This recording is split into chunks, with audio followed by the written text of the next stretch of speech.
नमस्कार दोस्तों, स्वागत है आप सभी का क्रीसेंट एजुकेशन क्लासेस में। कैसे आप सभी लोग? उम्मीद करते हैं सभी लोग हेल्दी होंगे और अच्छी प्रिपरेशन कर रहे होंगे आगामी परीक्षाओं की। हमारी भी दोस्तों विशेष सीरीज चल रही है उत्तराखंड एलटी शिक्षण अभिरुचि के नाम से, जिसमें दोस्तों हम आपको करवा रहे हैं प्रीवियस ईयर क्वेश्चन पेपर। इसके अलावा दोस्तों आपको नए इनोवेटिव क्वेश्चंस भी करवाते हैं जो कि आपको आगामी सभी एग्जाम में मदद करेंगे, ना सिर्फ उत्तराखंड एलटी, इसके अलावा उत्तराखंड लेक्चरर, सीटीटी, यूटीटी। इसलिए दोस्तों इस सीरीज को आपके सपोर्ट की आवश्यकता है। अभी तक दोस्तों हमने इसके 40 पार्ट अपलोड कर दिए हैं, 40 क्लासेस दोस्तों ले ली हैं। अगर आपने वो क्लासेस नहीं देखी हैं तो जरूर देखें, और देखना चाहते हैं तो दोस्तों आप एक काम करिएगा, हमारे चैनल की प्लेलिस्ट में जाइएगा। वहां पर दोस्तों आपको शिक्षण अभिरुचि के नाम से दोस्तों सीरीज मिल जाएगी। वहां पर एक के बाद एक पार्ट्स को देखते चले जाइए, और ये दोस्तों आपको डेफिनेटली आगामी सभी एग्जाम में मदद करेगी। खासकर दोस्तों उत्तराखंड एलटी परीक्षा में तो बहुत मददगार साबित होने वाली है। तो पार्ट दोस्तों आज है 41, मॉडल पेपर 2024। तो चलिए दोस्तों आज की इस क्लास को स्टार्ट करते हैं। तो चलिए दोस्तों आज का पहला क्वेश्चन देखेंगे। क्वेश्चन नंबर 1 आपकी स्क्रीन पे दोस्तों आएगा। तो देखिए, निम्न में से कौन सा कथन शिक्षा मनोविज्ञान के महत्व के संदर्भ में सही नहीं है? आपको बताना है कि कौन सा स्टेटमेंट करेक्ट नहीं है। यह शिक्षकों को स्वयं को समझने में मदद करता है, यह शिक्षकों में शैक्षिक समस्याओं को दूर करने के प्रति उचित मनोवृत्ति उत्पन्न करता है, यह अध्यापकों की विद्यार्थियों के व्यवहारों में समुचित परिवर्तन लाने में मदद करता है, या फिर यह विद्यार्थियों की कमजोरी एवं असफलताओं को नजरअंदाज करने के लिए प्रेरित करता है। तो क्या इसका दोस्तों राइट ऑप्शन होना चाहिए? देखिए, बहुत अच्छा दोस्तों प्रश्न है, इसको आप ध्यानपूर्वक देखेंगे। तो क्या इसका दोस्तों राइट ऑप्शन होना चाहिए? विच of the following statement is not correct regarding the importance of educational psychology? तो देखिए, क्या इसका राइट ऑप्शन होना चाहिए दोस्तों? तो राइट ऑप्शन दोस्तों इसका हो जाएगा डी। यह विद्यार्थियों को कमजोरियों एवं असफलताओं को नजरअंदाज करने के लिए प्रेरित करता है। This encourage students to ignore their weakness and failure. तो दोस्तों ये आपका बिल्कुल गलत है। शिक्षा मनोविज्ञान बालक के व्यवहार से संबंधित जितनी भी कमजोरियां हैं या फिर उसके व्यवहार को जानना है, उन सबको दोस्तों ये जानने में मदद करता है। उसको नजरअंदाज नहीं करता, उसको इग्नोर नहीं करता दोस्तों। ये उसके व्यवहार को पहचानने और उसकी कमजोरियों को रिकॉग्नाइज करने में दोस्तों उल्टा मदद करता है। तो ऑप्शन नंबर डी दोस्तों इसका करेक्ट हो जाएगा। अगला देखेंगे दोस्तों क्वेश्चन नंबर 2। किसने पाठ योजना की पंचपदी प्रणाली को डेवलप किया?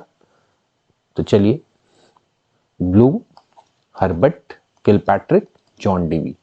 Who propounded the पंचपदी system of lesson planning? Bloom, Herbert, Kilpatrick या फिर John Dewey? So what should be the right option?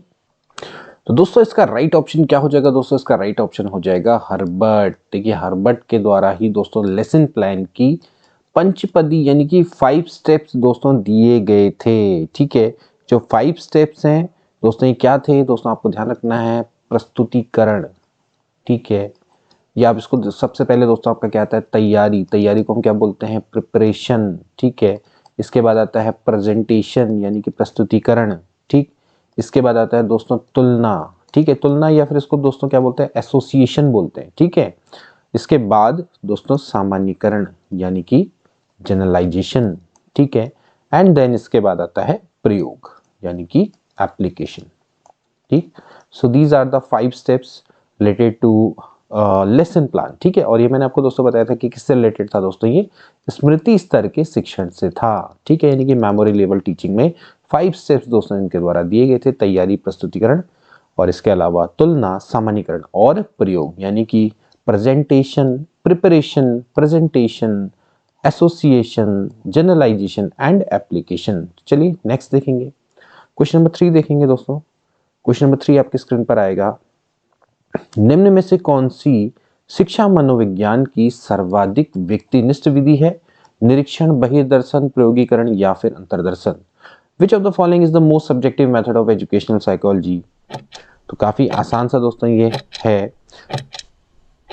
Inspection, external view, experimentation या फिर सेल्फ इंट्रोडक्टिव? तो दोस्तों क्या होना चाहिए दोस्तों? इसका राइट ऑप्शन क्या हो जाएगा? ऑप्शन नंबर डी, अंतःदर्शन। अंतर्दर्शन दोस्तों आपकी क्या है? सबसे ज्यादा एक आत्मनिष्ठ विधि है, ठीक है। ये कंस्ट्रक्टिविज्म के द्वारा दोस्तों इसका उल्लेख किया गया है। तो जो अंतर्दर्शन होती है दोस्तों सबसे ज्यादा सब्जेक्टिव होती है। सब्जेक्टिव का मतलब ये समझ लीजिए कि ये एक्चुअली व्यक्ति से व्यक्ति पर डिपेंड करता है, ठीक। तो जो अंतर्दर्शन है यानी कि आप खुद के दर्शन के बारे में बता रहे हैं, ठीक है, अंतर्दर्शन है आपके अपने बारे में दोस्तों आप बता रहे हैं, तो ये आपका क्या है, सब्जेक्टिव मेथड हो जाता है, ठीक है। ऑब्जेक्टिव का मतलब है कि सभी के लिए सेम आंसर है। सब्जेक्टिव का मतलब है कि जो पर्सन है उसका आंसर उसमें अलग है। सब्जेक्ट का मतलब ही आप समझ लीजिए पर्सन टू पर्सन जो क्या करता है वेरी करता है। तो सबसे ज्यादा जो व्यक्तिनिष्ठ विधि है तो वो आपकी क्या कहलाती है, अंतर्दर्शन कहलाती है। अगला देखिए क्वेश्चन नंबर 4, व्यवहार में परिवर्तन वृद्धि है, मनोगत्यात्मक, मात्रात्मक, गुणात्मक या फिर संज्ञानात्मक। In behaviour change is increase, psychomotor, quantitative, qualitative या फिर कॉग्निटिव। सो राइट ऑप्शन क्या हो जाएगा दोस्तों, हमेशा ध्यान रखना है कि व्यवहार में कौन सा वृद्धि, तो दोस्तों होती है दोस्तों हमेशा मात्रात्मक, ठीक है। तो व्यवहार में मात्रात्मक परिवर्तन ही वृद्धि है। ध्यान रखना दोस्तों कि एक होती है ग्रोथ और एक होता है डेवलपमेंट, ठीक है। ग्रोथ दोस्तों किससे रिलेटेड होती है, वृद्धि हमेशा किससे रिलेटेड होती है दोस्तों, मात्रात्मक परिवर्तन से रिलेटेड होती है। मात्रात्मक यानी कि कितनी मात्रा में, किसी की हाइट बढ़ी है तो कितनी सेंटीमीटर बढ़ी, ठीक है। तो ये आपको क्या है, मात्रात्मक परिवर्तन होता है, ठीक है। वजन कितना, किसका कितना ग्राम बढ़ गया, ठीक, किसी की चौड़ाई कितनी सेंटीमीटर बढ़ गई, ठीक है। तो ये ग्रोथ है, तो ये अब हमेशा क्या होती है, मात्रात्मक होती है, यानी कि क्वांटिटेटिव होती है। सो बी वाला ऑप्शन राइट। अगला देखेंगे क्वेश्चन नंबर 5, निम्न में से कौन सा विकल्प वृद्धि और विकास के सामान्य सिद्धांत के बारे में सही नहीं है। चलिए घड़ी चला देंगे। विकास क्रम में एकरूपता, विकास विशिष्ट सामान्य की ओर चलता है, निरंतरता का सिद्धांत, वैयक्तिक अंतर का सिद्धांत। आपने बताना है कि कौन सा ऑप्शन करेक्ट नहीं है about the general theory of growth and development. Uniformity in the development, development moves from particular to general, principle of continuity या फिर theory of individual differences. So वृद्धि और विकास के जो जनरल थ्योरी है उसमें दोस्तों आपका ये नहीं आता कि विकास विशेष से सामान्य की ओर को चलता है, विकास सामान्य से विशेष की ओर को जाता है, सामान्य से विशिष्ट की दिशा में विकास हमेशा चलता है, फ्रॉम जनरल टू स्पेसिफिक, ठीक है। बाकी विकास में यूनिफॉर्मिटी होती है यानी कि यूनिफॉर्म होता है, कंटिन्यूटी होती है यानी कि निरंतर विकास होता है, इंडिविजुअल डिफरेंसेस का भी इसमें कॉन्सेप्ट होता है यानी कि अलग अलग व्यक्तियों का अलग अलग विकास होता है। विकास इंडिविजुअल डिफरेंसेस में भी अंतः व्यक्तिक भी होता है, अंतर व्यक्तिक भी होता है, ठीक है, दोनों तरह से होता है, ठीक। तो आप देख सकते हैं कि इसका डी वाला जो बी वाला जो ऑप्शन दोस्तों क्या हो जाएगा, करेक्ट हो जाएगा। अगला देखिए क्वेश्चन नंबर 6, किसने किशोरावस्था को पहचान निर्माण के लिए विशेष रूप से महत्वपूर्ण अवधि के रूप में वर्णित किया है। स्टैनले, हॉल, एरिक्सन, फ्रायड या फिर हलॉक। मतलब इनका कहना है कि who describe adolescence as a particularly important period for identity formation. Identity formation के लिए सबसे जो महत्वपूर्ण पीरियड होता है वो एडोलेसेंस होता है। ये किसके द्वारा कहा गया है, स्टैनले, हॉल, एरिक्सन, फ्रायड या फिर हलॉक, ठीक। सो राइट ऑप्शन दोस्तों क्या हो जाएगा, राइट ऑप्शन हो जाएगा ऑप्शन नंबर बी, एरिक्सन। देखिए एरिक्सन के द्वारा दोस्तों मनोसामाजिक विकास का सिद्धांत दिया गया है और इस मनोवैज्ञानिक सिद्धांत में ही दोस्तों इन्होंने एक कॉन्सेप्ट दिया था दोस्तों, वो दिया था पहचान बनाम भूमिका। पहचान बनाम भूमिका, ठीक है, पहचान बनाम भूमिका यानी कि आइडेंटिटी वर्सेस रोल क्राइसिस, ठीक है, आइडेंटिटी वर्सेस रोल क्राइसिस, ठीक है ना। तो इस अवस्था को ही दोस्तों इन्होंने कौन सी बोला है, किशोरावस्था बोला है। तो किशोरावस्था, तो किशोरावस्था के दौरान ही दोस्तों क्या है, पहचान निर्माण यानी कि आइडेंटिटी फॉर्मेशन की सबसे इंपॉर्टेंट पीरियड इसको बोला गया, ठीक। तो ऑप्शन नंबर बी दोस्तों क्या हो जाएगा, इसका करेक्ट हो जाएगा। अगला देखिए क्वेश्चन नंबर 7, निम्नलिखित में से कौन सी एक सीखने की विशेषता नहीं है? चलिए घड़ी पे चला लेते हैं। सीखना अभिप्रेरणा व परिपक्वता पर निर्भर नहीं होता है। सीखना एक जीवन भर चलने वाली प्रक्रिया है। सीखना लक्ष्य प्राप्ति में मदद करता है। सीखना केवल औपचारिक है। तो क्या इसका राइट ऑप्शन दोस्तों होना चाहिए? राइट ऑप्शन दोस्तों क्या हो जाएगा? ऑप्शन नंबर डी दोस्तों करेक्ट हो जाएगा। लर्निंग इज ओनली फॉर्मल, ये दोस्तों आपका करेक्ट नहीं है। It is not the characteristics of learning, because learning formal भी होता है, इनफॉर्मल भी होता है। ठीक है, दोनों तरीके से होता है। भाई आप स्कूल में जाते हैं तो वो औपचारिक है, अगर आप घर में सीखते हैं तो अनौपचारिक हो जाता है। ठीक है, आप अपने समाज से सीखते हैं वो भी अनौपचारिक है। तो आप देख सकते हैं कि लर्निंग फॉर्मल भी हो सकती है, इनफॉर्मल भी हो सकती है। तो डी वाला ऑप्शन करेक्ट हो जाएगा। अगला देखिए क्वेश्चन नंबर 8, निम्नलिखित में से कौन सा सिद्धांत व्यवहारवादी अधिगम सिद्धांत से संबंधित है? चलिए घड़ी भी चलाते हैं। बिहेवियरल लर्निंग थ्योरी से कौन सा संबंधित है? लेविन का क्षेत्र अधिगम सिद्धांत यानी कि Lewin field learning theory, Tolman का चिन्ह अधिगम सिद्धांत यानी कि Tolman symbol learning theory, Thorndike का trial and error theory and अंतर्दृष्टि अधिगम सिद्धांत यानी कि इनसाइड लर्निंग थ्योरी। तो इसमें से कौन सा सिद्धांत व्यवहारवादी अधिगम से संबंधित है? व्यवहारवादी आपको दोस्तों पता है सबसे बड़े कौन है भैया? यहाँ पर थॉर्नडाइक है। तो थॉर्नडाइक का प्रयास एवं त्रुटि अधिगम सिद्धांत, ये दोस्तों आपके किस में आता है? ये आपका व्यवहारवादी अधिगम सिद्धांत के अंतर्गत आता है। ठीक है ना। थॉर्नडाइक है, जैसे कि पावलव है, स्किनर है, हल, गथरी, ये सब दोस्तों इसके अंतर्गत आते हैं। ऑप्शन नंबर सी दोस्तों करेक्ट हो जाएगा। ऑप्शन नंबर, अब देखिए क्वेश्चन नंबर 9, अधिगम में पुरस्कार व दंड की अवधारणा किसके द्वारा प्रस्तावित की गई? Who proposed the concept of reward and punishment? Thorndike, Kohler Koffka, BF Skinner, Albert Bandura. तो क्या इसका राइट ऑप्शन होना चाहिए दोस्तों? कौन लेके आया भाई पुरस्कार और दंड अधिगम में? कौन लेके आया कॉन्सेप्ट? ऑप्शन नंबर दोस्तों क्या हो जाएगा? सी इसका करेक्ट हो जाएगा। ठीक, क्योंकि स्किनर के द्वारा ही दोस्तों किसका यूज किया गया था? पुनर्बलन का। ठीक है, तो पुनर्बलन में ही दोस्तों क्या है?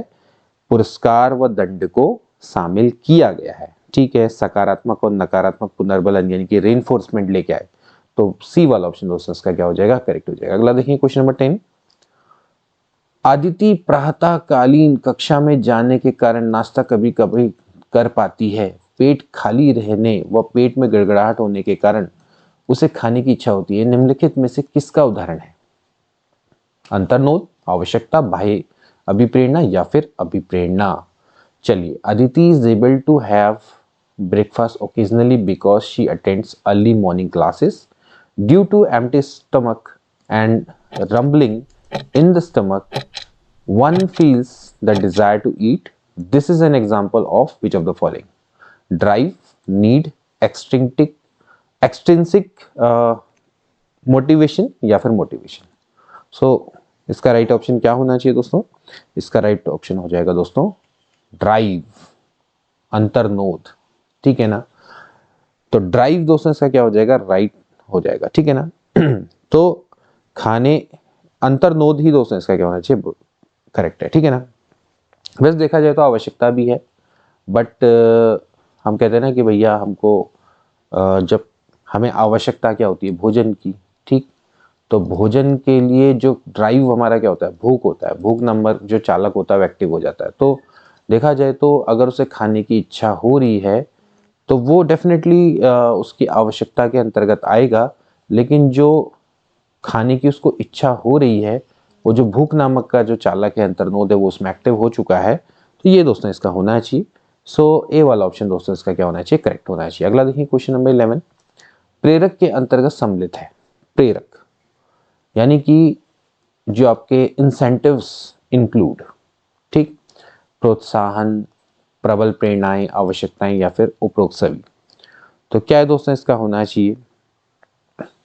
इंसेंटिव, स्ट्रॉन्ग, इंस्पिरेशन, रिक्वायरमेंट या फिर ऑल ऑफ द अबव। ठीक, तो क्या इसका दोस्तों राइट ऑप्शन हो जाएगा? राइट ऑप्शन हो जाएगा option number D, all of the above. ठीक है भाई, अब प्रेरक की बात करें तो दोस्तों काफी ब्रॉड कॉन्सेप्ट है ये। ठीक है, तो इसमें सभी आते हैं दोस्तों। इसमें आवश्यकता भी आती हैं, इसमें आपका प्रेरणा भी आता है, इसमें प्रोत्साहन भी आता है, ये सभी दोस्तों इसके अंतर्गत आता है। तो डी वाला ऑप्शन राइट हो जाएगा। अगला देखिए क्वेश्चन नंबर 12। एक आंतरिक मानसिक दशा जो किसी व्यवहार को आरंभ करने तथा बनाए रखने के लिए प्रवृत्त करती है, इसको हम क्या बोलते हैं? An internal mental stage that predisposes one to initiate and maintain a behavior is called aptitude, motivation, attitude या फिर interest। तो राइट ऑप्शन क्या हो जाएगा? राइट ऑप्शन हो जाएगा ऑप्शन नंबर बी, अभिप्रेरणा। यही तो है ना दोस्तों, ये एक अभिप्रेरणा क्या है दोस्तों? एक आंतरिक मानसिक दशा है जो किसी व्यवहार को आरंभ करने तथा बनाए रखने के लिए प्रवृत्त रखती है। तो ये दोस्तों आपका क्या है? ये एक डेफिनेशन है, ठीक है। डेफिनेशन किसके द्वारा दी गई है दोस्तों? गुड के द्वारा दोस्तों डेफिनेशन दी गई है मोटिवेशन की। अगला देखिए क्वेश्चन नंबर 13। रोशा शाही धब्बा परीक्षण IBT इंक ब्लॉक टेस्ट के संदर्भ में कौन सा कथन गलत है? इसमें 10 शाही के धब्बे हैं। इसके अलावा अनुचित अनुक्रिया अचेतन मन में प्रक्षेपित होती है। अनुक्रिया का विश्लेषण विषय वस्तु के संदर्भ में किया जाता है। सभी कार्ड पर काले व सफेद शाही धब्बे होते हैं। तो इसका राइट ऑप्शन क्या होना चाहिए? Which statement is incorrect regarding Rorschach ink blot test? It has 10 ink spots. The reaction is projected from unconscious mind. Responses are also analyzed in terms of content, and there are black and white ink stains on all cards. तो option number D दोस्तों इसमें correct हो जाएगा, क्योंकि ये आपका गलत है। सभी कार्ड में काले और सफ़ेद स्याही के धब्बे होते हैं, गलत है। देखिए 5 जो कार्ड्स होते हैं वो आपके काले व सफ़ेद, ठीक है, एवं सफ़ेद।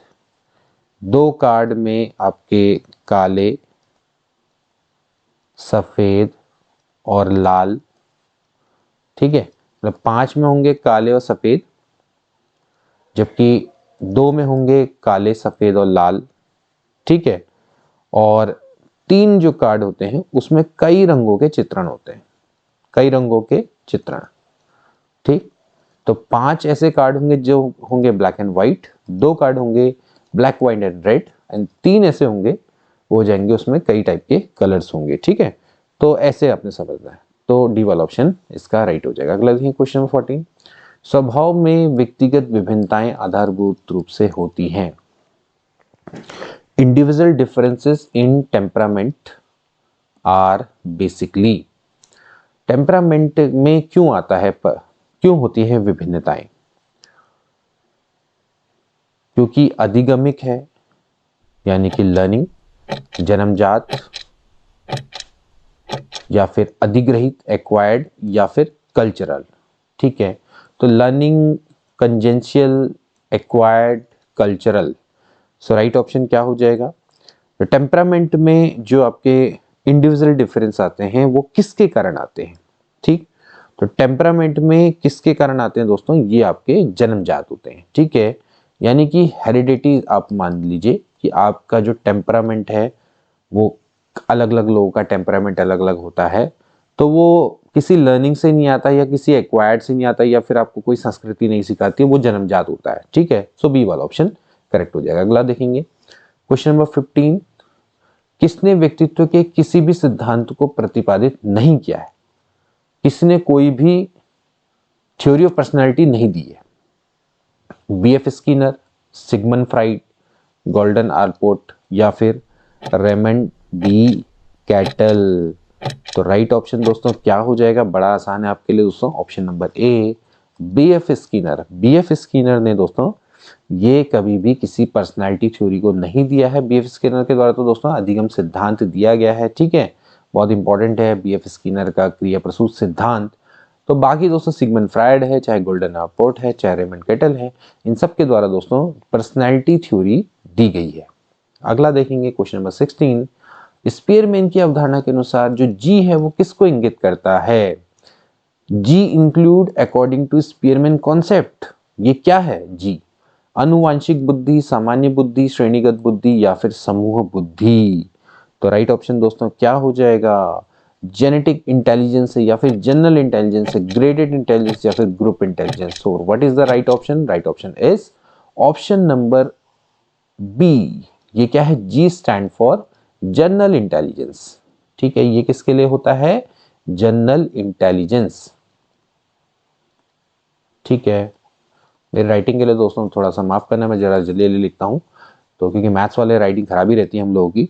तो यहाँ पर जी इज फॉर जनरल इंटेलिजेंस। ठीक है, इनके द्वारा दोस्तों बुद्धि का द्विकारक सिद्धांत दोस्तों दिया गया है। तो एक होती है जनरल इंटेलिजेंस जो कि सामान्य तरह के काम करने के लिए होती है, और एक होती है स्पेसिफिक इंटेलिजेंस जो कि विशिष्ट कार्य करने के लिए बुद्धि होती है। तो स्पीयरमैन के द्वारा बुद्धि का द्विकारक सिद्धांत दोस्तों दिया गया था। तो अगला देखेंगे प्रश्न, क्वेश्चन नंबर 17। एक 25 वर्ष का लड़का है जिसकी मानसिक आयु 16 है, तो उसका आईक्यू क्या होगा? चलिए फटाफट से करेंगे। एक 25 ईयर ओल्ड बॉय है जिसकी मेंटल एज है 16, has an IQ will be. तो क्या इसका ऑप्शन करेक्ट होगा? 100 है, 48 है, 64 है, 156 है। क्या इसका राइट ऑप्शन दोस्तों होना चाहिए? तो क्या होगा दोस्तों इसका राइट आंसर? इसका राइट ऑप्शन हो जाएगा ऑप्शन नंबर सी, उसका 64 होगा। ठीक है, आईक्यू का फॉर्मूला क्या होता है दोस्तों? आईक्यू का फॉर्मूला होता है mental as divided by chronological age into 100। ठीक है, मेंटल एज मानसिक आयु कितनी है दोस्तों बच्चे की? 16, और जो उसकी रियल वास्तविक आयु है या फिर क्रोनोलॉजिकल एज है वो 25 है। ठीक है, इनटू 100। तो 25 चक्को हो जाएगा 100, 16 चक्को कितना हो जाएगा? 64। तो 64 इसका क्या हो जाएगा? राइट ऑप्शन हो जाएगा। अगला देखेंगे क्वेश्चन नंबर 18। भावात्मक बुद्धि का परिभाषित शब्द देने वाले विद्वान कौन हैं? तो भावात्मक बुद्धि यानी कि इमोशनल इंटेलिजेंस की डेफिनेशन देने वाला आदमी कौन है? गोलमैन है, बिने है, टर्मन है, गोल्टन है। बहुत आसान सा प्रश्न है दोस्तों। अब तो आप हमारी अगर प्रीवियस क्लासेस देखते हुए आए हैं तो आपके लिए तो बहुत आसान सा क्वेश्चन है दोस्तों। ये क्वेश्चन नंबर का क्या हो जाएगा? ऑप्शन ए करेक्ट हो जाएगा। डेनियल गोलमैन है दोस्तों। इनके द्वारा ही दोस्तों जो इमोशनल इंटेलिजेंस है इसकी डेफिनेशन को दिया गया था। ठीक है, तो राइट ऑप्शन क्या हो जाएगा? इसका ए हो जाएगा। सामवेगिक बुद्धि का प्रतिपादक डेनियल गोलमैन को ही माना जाता है। इसके बाद देखिए, रिद्धिमा ध्यान की कमी से पीड़ित है और वो शिशु जैसे व्यवहार को प्रत्यावर्तित करती है। यह समायोजन तंत्र कौन सा है? रिद्धिमा सफर कर रही है from attention deficit and see reverse to child like behaviour. ठीक है, एक बच्चों जैसा व्यवहार कर रही है, तो ऐसा क्यों है? ठीक, द एडजस्टमेंट मैकेनिज्म, ये समायोजन कौन सा है? ठीक, ये है दमन है, आक्रमण है, अवसाद है या फिर प्रतिगमन, रिप्रेशन, एग्रेशन, डिप्रेशन या फिर regression. So right option is regression. ये दोस्तों आपका क्या है? रिग्रेशन है। ठीक, सो इस तरह का दोस्तों जो एडजस्टमेंट मैकेनिज्म है इसको हम रिग्रेशन से बोलते हैं, जिसमें कोई व्यक्ति है वो आपकी किसी ध्यान की कमी से पीड़ित है और वो बच्चों जैसा व्यवहार कर रही है, तो ये दोस्तों आपका क्या है? ये रिग्रेशन में आता है। ठीक, तो बालक जैसा व्यवहार करना, ठीक है, पुनरावृत्ति करना किसी चीज की, उसको दोस्तों हम प्रतिगमन की श्रेणी में डालते हैं, यानी कि रिग्रेशन की श्रेणी में डालते हैं। बालकों की बुद्धि को मापने के लिए पहला बुद्धि परीक्षण का निर्माण किसने किया था? तो who created the first intelligence test to measure the intelligence of children? James Cattell, Sternberg, Alfred Binet या फिर वेशलर। सो राइट ऑप्शन दोस्तों क्या हो जाएगा? राइट ऑप्शन, क्योंकि हम इसके बारे में कई बार दोस्तों पढ़ चुके हैं, तो बालकों की बुद्धि को मापने के लिए सबसे पहले बुद्धि परीक्षण का निर्माण दोस्तों अल्फ्रेड बिने के द्वारा दोस्तों किया गया था। इन्होंने 1905 में दोस्तों इस बुद्धि परीक्षण का निर्माण किया गया था। तो इसको बिने साइमन परीक्षण के नाम से भी जाना जाता है। और इसके बाद दोस्तों इन्होंने 1908 में मानसिक आयु के कॉन्सेप्ट को दोस्तों ये लेकर आए थे। बहुत बार दोस्तों हमने इसके बारे में डिस्कस कर लिया है। इसके बाद देखेंगे निम्न में से कौन सी प्रतिरक्षा प्रणाली नहीं है, यानी कि कौन सा दोस्तों इसमें आपका इम्यून सिस्टम या फिर डिफेंस मैकेनिज्म के अंतर्गत नहीं आता है। ठीक, तो क्या है दोस्तों? विच of the following is not an immune system? चलिए चलाते हैं। साचार्य, प्रतिकरण, प्रतिगमन या फिर उद्दातीकरण। हम कई बार दोस्तों इसके बारे में दोस्तों बता चुके हैं। कौन सी दोस्तों इसमें डिफेंस मैकेनिज्म के अंतर्गत नहीं आता है? साचार्य है, प्रतिकरण है, उद्दातीकरण। तो राइट ऑप्शन क्या हो जाएगा? Option number A. देखिए, कंपेनियनशिप या फिर एसोसिएशन दोस्तों इसके अंतर्गत नहीं आएगा। वाइल जैसे रेप्लिकेशन है, रिग्रेशन है, सब्लिमेशन दोस्तों ये सारी की सारी आपकी डिफेंस मैकेनिज्म के अंतर्गत दोस्तों आता है। अगला देखेंगे क्वेश्चन नंबर 22, सृजनात्मक मापन के लिए निम्न में से एक सृजनात्मक परीक्षण का मुख्य घटक क्या है? To measure creativity which of the following is the main component of the creative test. कौन है इंपॉर्टेंट क्रिएटिव टेस्ट का कंपोनेंट जिसकी मदद से दोस्तों हम किसी की क्रिएटिविटी को मेजर कर सकते हैं? ठीक है, अभिसारी चिंतन, प्रतिबिंबित चिंतन, अपसारी चिंतन या फिर निगमनात्मक चिंतन, convergent thinking, reflective thinking, divergent thinking या फिर डिडक्टिव थिंकिंग। ठीक, सो राइट ऑप्शन दोस्तों क्या हो जाएगा? राइट ऑप्शन हो जाएगा इट इज अपसारी चिंतन। अपसारी चिंतन यानी कि डाइवर्जेंट थिंकिंग। तो डाइवर्जेंट थिंकिंग जिसको कि दोस्तों हम आगमनात्मक चिंतन, देखिए इसको हम आगमनात्मक भी कहते हैं, ठीक है ना। तो कभी कभार दोस्तों जैसे कि यह आ रहा है डिडक्टिव, तो यहाँ पर इंडक्टिव भी हो सकता है, तो इंडक्टिव और अपसारी एक ही होगा। तो इसको हम आगमनात्मक चिंतन भी बोलते हैं या इंडक्टिव थिंकिंग भी बोलते हैं दोस्तों। ये एक्चुअली क्रिएटिविटी को मेजर करने का सबसे मेन कंपोनेंट है। अगला देखेंगे ऑप्शन नंबर क्वेश्चन नंबर 23, निम्न में से अभिवृत्ति मापन की विधि नहीं है, एटीट्यूड मेजरमेंट की कौन सी मेथड नहीं है? घड़ी चला देते हैं। Likert scale, Osgood semantic differential scale, the Bogardus social distance scale, emotional competence scale. तो राइट ऑप्शन दोस्तों क्या हो जाएगा? राइट ऑप्शन दोस्तों क्या हो जाएगा? राइट ऑप्शन देखिए मैं आपको पहले भी दोस्तों बता चुका हूं, इसका राइट ऑप्शन हो जाएगा option number D, emotional competence scale. दोस्तों ये आपका एटीट्यूड मेजरमेंट के स्केल में नहीं आता है। ठीक है, सबसे पहले देखा जाए तो 1927 में थर्स्टन के द्वारा दोस्तों एटीट्यूड मेजरमेंट का स्केल बनाया गया था, जिसको कि हम युग्म तुलनात्मक निर्णय विधि के नाम से भी दोस्तों जानते हैं। ठीक है, फिर उसके बाद लिकर्ट स्केल 1932 में दोस्तों आया था ये, जो कि एटीट्यूड मेजरमेंट के लिए काफी इंपॉर्टेंट था। ठीक, उसके बाद फिर ऑसगुड वाला भी है दोस्तों, ये भी 1940s में, मेरे को एकदम क्लियर नहीं है दोस्तों, या 1940s के आसपास में दोस्तों आया था। और जबकि बोगार्ड्स का भी दोस्तों आपका जो स्केल है सोशल डिफरेंस स्केल, ये आपका 1953 में आया था। तो तकरीबन ये आसपास ही है, बस इमोशनल कॉम्पिटेंस स्केल दोस्तों इसके अंतर्गत नहीं आता है। ठीक है, इसके अलावा जैसे गटमैन है, ये भी काफ़ी इंपॉर्टेंट है दोस्तों। इसकी जो मेथड है स्केलोग्राम, ये दोस्तों आपके आ चुके हैं पहले एलटी में। स्केलोग्राम जो मेथड है इट वाज बाय गटमैन, ये भी दोस्तों आपकी क्या है अभिवृत्ति मेजरमेंट की एक विधि है।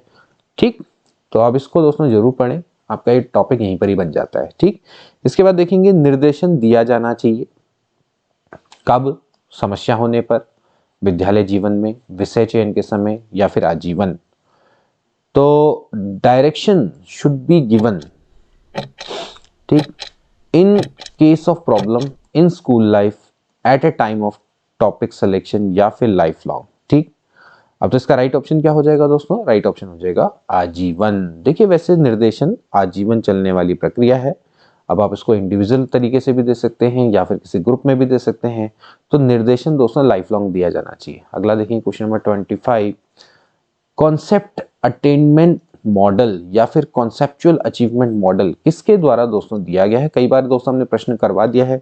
रिचर्ड सचमैन, जेरोम ब्रूनर, आसुबेल या फिर मैसेलिस एंड कोक्स। ठीक, तो राइट ऑप्शन दोस्तों क्या हो जाएगा? राइट ऑप्शन हो जाएगा, चलिए जल्दी बताएंगे कौन है, ब्रूनर है, आसुबेल है। चलिए घड़ी का समय खत्म। ब्रूनर के द्वारा दोस्तों कॉन्सेप्ट अटेनमेंट मॉडल को दिया गया है। संप्रत्य उपलब्धि प्रतिमान के प्रवर्तक यही हैं। अगला देखिए क्वेश्चन नंबर 26, श्रव्य दृश्य को वर्गीकृत करने हेतु अनुभव संकु किसने प्रतिपादित किया? ये भी दोस्तों हम आपको बता चुके हैं, जिसमें हम क्लासिफाई करते हैं ऑडियो विजुअल को। ठीक है, अब एक तरह का इस तरह का दोस्तों एक शंकु टाइप का बन जाता है। ठीक है, जिसमें कई सारे स्टेप्स हैं जिसके द्वारा बताया जाता है कि भैया जिसमें आपकी जो शिक्षण सहायक सामग्री है उसको दोस्तों एक वर्गीकृत किया जाता है, उसको क्लासिफाई किया जाता है। किसके द्वारा दोस्तों दिया गया? तो ये दोस्तों राइट ऑप्शन क्या हो जाएगा? इसका राइट ऑप्शन हो जाएगा option number B, Edgar Dale. Edgar Dale का दोस्तों जो एक्सपीरियंस कोन है या अनुभव शंकु है, ठीक है, इनके द्वारा ही दोस्तों ये दिया गया था। ठीक है, बहुत इंपॉर्टेंट है दोस्तों ये। अनुभव का शंकु दोस्तों इसको बोला गया है। और श्रव्य दृश्य को वर्गीकृत करने हेतु या फिर आप सिंपली कह सकते हैं कि जो आपका टीचिंग मटेरियल है, टीचिंग एड्स होता है दोस्तों, जो शिक्षण सहायक सामग्री होता है, उसको क्लासिफाई करने के लिए इनके द्वारा दोस्तों शंकु दिया गया था। ठीक है, बहुत इंपॉर्टेंट दोस्तों ये कॉन्सेप्ट। अगला देखिए क्वेश्चन नंबर 27, निम्नलिखित में से कौन सा एक संप्रेषण के साथ सी में शामिल नहीं है, साथ सी हो गए। Which of the following is not included the 7 Cs of communication. 7 Cs of communication में कौन शामिल नहीं है? मूर्तता, परामर्श, शुद्धता, यथार्थता या फिर सोच एंड विचार। ठीक, तो कौन 7 सीज में शामिल नहीं है? ठीक, तो राइट ऑप्शन क्या हो जाएगा? राइट ऑप्शन हो जाएगा दोस्तों ऑप्शन नंबर बी, यानी कि परामर्श। वैसे परामर्श को हम दोस्तों क्या बोलते हैं? काउंसलिंग ना। तो ये आपका 7 सी में शामिल नहीं है। ठीक है, तो 7 सीज को आप समझिए कि 7 सीज क्या है कम्युनिकेशन के टाइम पे, जब हम किसी से कम्युनिकेट करते हैं तो 7 सीज क्या क्या है दोस्तों। जैसे सबसे पहला आता है पूर्णता, मैं यहाँ पर लिख रहा हूं, दिस इज कंप्लीटनेस। ठीक है, कंप्लीटनेस, दिस इज पूर्णता। ओके, इसके बाद आता है संक्षिप्तता, थोड़ा अच्छी राइटिंग में लिखूंगा, आप चाहो तो नोट भी कर लो, इसको हम बोलेंगे कंसिस्टेंस।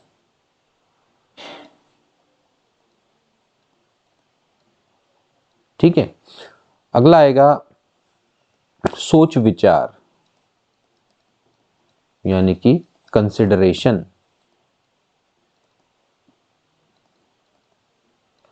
इसके बाद आएगा फोर्थ मूर्तता या स्थूलता बोल सकते हैं इसको, मूर्तता, स्थूलता, जो भी आप इसको बोलना चाहे। दिस इज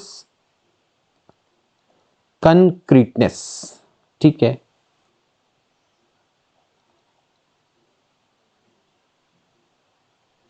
इसके बाद जो फिफ्थ आएगा वो आएगा स्पष्टता, यानी कि क्लैरिटी। एंड सिक्स वाला आएगा अच्छा, इसमें एक चीज और आएगी फिफ्थ से पहले, स्पष्टता से पहले आपका आएगा, ये सिक्स वाला स्टेप हो गया। इसके अलावा एक आता है कर्टेसी। ठीक है, कर्टेसी, कर्टेसी को हम क्या बोलते हैं? नर्मदा। ठीक, कर्टेसी, तो इसको हम क्या बोलेंगे? नर्मदा। स्पष्टता का मतलब हो गया क्लियरिटी। ठीक, एंड ये सिक्स तक हो गए, एक सेवन भी, एक और भी होगा, वो होगा आपका यथार्थता या शुद्धता, जैसे पर है ना शुद्धता यथार्थता, तो यथार्थता, तो यथार्थता को क्या बोलेंगे दोस्तों? इसको बोलेंगे करेक्टनेस। ठीक है, करेक्टनेस। ये तो कितने हो गए? कंप्लीटनेस, कॉन्सियसनेस, कंसिडरेशन, ठीक है, कंक्रीटेशन, ठीक है, कंसिडरेशन, कंक्रीटनेस मतलब, ठीक है, एंड इसको बोलेंगे आप courtesy, clarity, correctness. These are the 7 Cs of communication. चलिए नेक्स्ट देखेंगे क्वेश्चन नंबर 28। सहकारी अधिगम से दोस्तों क्या तात्पर्य है? सहकारी अधिगम यानी कि कोऑपरेटिव लर्निंग का क्या अर्थ है? 2 or more teachers teach together, 2 or more students work in groups, 2 or more classes learn together, या फिर 2 or more subjects are taught together। 2 या 2 से अधिक शिक्षक साथ पढ़ाते हैं, 2 या 2 से अधिक छात्र समूह में कार्य करते हैं, 2 या 2 से अधिक कक्षाएं एक साथ अधिगम करती है, या फिर 2 या 2 से अधिक विषय साथ में पढ़ाए जाते हैं। तो राइट ऑप्शन दोस्तों क्या हो जाएगा? बी वाला हो जाएगा, कोऑपरेटिव लर्निंग। मतलब जैसे कि आपको पता लग रहा है ना कि एक दूसरे के संग कोऑपरेट करके दोस्तों पढ़ो, यानी कि 2 या 2 से अधिक छात्र समूह में कार्य करते हैं। ठीक है, जॉनसन एवं स्मिथ के द्वारा इस कॉन्सेप्ट का प्रतिपादन किया गया था। मैं थोड़ा सा राइटिंग के लिए माफी चाहूंगा, जॉनसन एवं स्मिथ। ठीक है, इसमें छात्र 2 या 2 से अधिक छात्रों के समूह में विभाजित होकर स्वयं दोस्तों यहाँ पर सीखते हैं। ठीक है, तो यहाँ पर क्या है? सहयोग है, आप एक दूसरे का सहयोग करते हैं और सहायता का इस तरह का वातावरण दोस्तों यहाँ पर बना रहता है। अगला देखेंगे क्वेश्चन नंबर 29। CAI से क्या तात्पर्य है? यानी कि कंप्यूटर असिस्टेंट इंटेलिजेंस या फिर computer analyse intelligence, computer assisted instruction या फिर कंप्यूटर एनालाइज इंस्ट्रक्शन। CAI का क्या अर्थ है, इसके बारे में दोस्तों हम आपको पहले भी बता चुके हैं। इसको हिंदी में हम बोलते हैं कंप्यूटर सहायक अनुदेशन। कंप्यूटर सहायक अनुदेशन, अब इसकी इंग्लिश बना लो तो आपको पता चल जाएगा, यानी कि कंप्यूटर की सहायता से अनुदेशन देना। तो राइट ऑप्शन हो जाएगा option number C, computer assisted instruction. Computer की मदद से इंस्ट्रक्शन देना, तो सी वाला ऑप्शन करेक्ट है। ठीक, तो CAI बहुत इंपॉर्टेंट है। इसका विकास किसके द्वारा किया गया था? सिडनी प्रेसी के द्वारा दोस्तों किया गया था। काफ़ी इंपॉर्टेंट है 1925 में, और बहुत ही इंपॉर्टेंट ये कॉन्सेप्ट, क्योंकि इंस्ट्रक्शन को कंप्यूटर की मदद से दोस्तों दिया गया। ठीक, अगला देखेंगे, शिक्षण का अग्रिम संगठन प्रतिमान, यानी कि advance organisation model of teaching was given by पियाजे, आसुबेल, सचमैन, ब्रूनर। तो क्या इसका दोस्तों राइट ऑप्शन होना चाहिए? राइट ऑप्शन दोस्तों, कई बार हम बता चुके हैं इस क्वेश्चन को, आसुबेल, डेविड आसुबेल के द्वारा दोस्तों एडवांस मॉडल दिया गया था। ठीक, बहुत इंपॉर्टेंट दोस्तों ये कॉन्सेप्ट है, इसके बारे में हम पहले भी पढ़ चुके हैं। Advance organisation model, the concept was given by David Ausubel. तो ये थे दोस्तों आज के 30 इंपॉर्टेंट MCQ। आई होप दोस्तों कि आपको ये सेशन बहुत अच्छा लगा होगा, और अगर अच्छा लगा है तो अपने दोस्तों के बीच में शेयर करें। मिलते हैं नेक्स्ट क्लास में, तब तक के लिए take care and good bye.